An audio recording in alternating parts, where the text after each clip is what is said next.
समांतर चतुर्भुज भी एक चतुर्भुज होता है। तो चतुर्भुज का सीधा क्या फॉर्मूला होता है? चतुर्भुज का फॉर्मूला क्या होता है? चतुर्भुज का क्षेत्रफल निकालना हो तो फॉर्मूला क्या होता है? आधार गुणे ऊंचाई।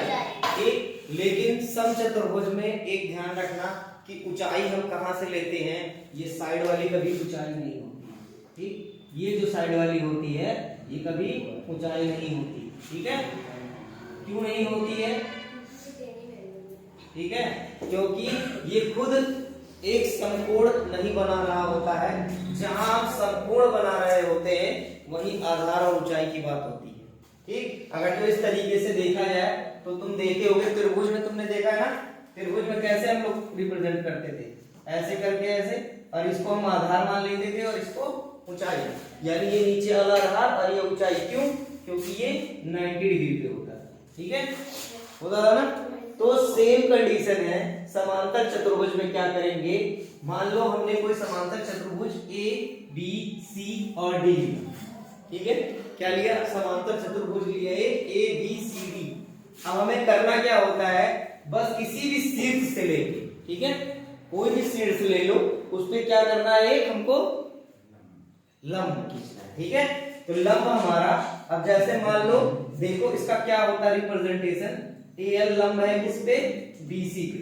ठीक है, लंब का जो रिप्रेजेंटेशन होता है ऐसे होता है। ठीक है, ये लंब है ना, चूंकि देखो इसका रिप्रेजेंटेशन क्यों ऐसा करते हैं, इधर भी 90 बना रहा और इधर भी 90 बना रहा।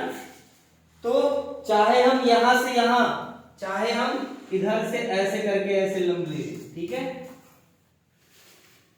ठीक, ये भी 90 डिग्री का हो।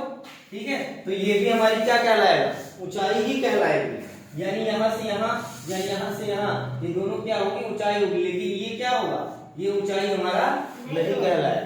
ठीक है, और हमेशा ध्यान रखना ये वाला हमेशा छोटा होता है इससे।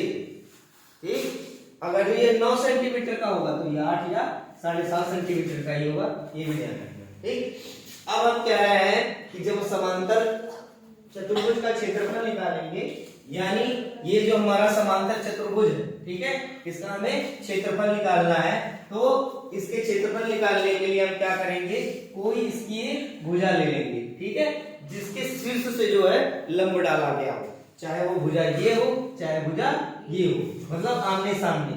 ठीक है, अब आमने सामने की अगर जो भुजा लेंगे तो मल्टीप्लाई कैसे करेंगे, ये जो हमारा लंब की ऊंचाई, जो हम ऊंचाई लेंगे वो किसको लेंगे, ये लंब जो डाला गया है एल।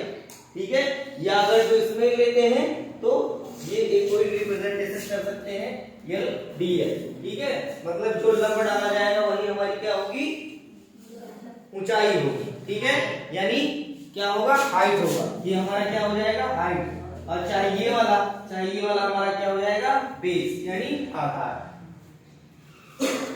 अब देखो फार्मूला क्या बनता है, समांतर चतुर्भुज की एक भुजा, समांतर चतुर्भुज की एक भुजा। ठीक है, कोई सी भुजा ले लिया हमने, और गुणे उस भुजा पर, ध्यान से सुनना, जो भुजा लेंगे उसी भुजा पर सम्मुख शीर्ष से डाला गया लंब।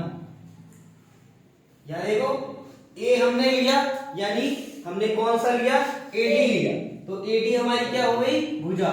ठीक है, जब एडी भुजा ले रहे हैं तो ए हमारा शीर्ष हो गया, और ए शीर्ष से हमने यल पर क्या डाला, एक लंब। ठीक है, और जब ये लंब डाला तो ये हमारी भुजा हो गई, और गुणे उस भुजा पर सम्मुख शीर्ष से डाला गया लंब, यानी ए यल।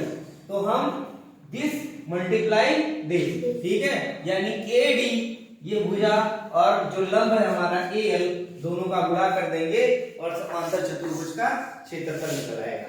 जैसे अभी सिंपल भाषा में समझो कि समांतर चतुर्भुज का क्षेत्रफल बराबर होता है आधार गुणे ऊंचाई।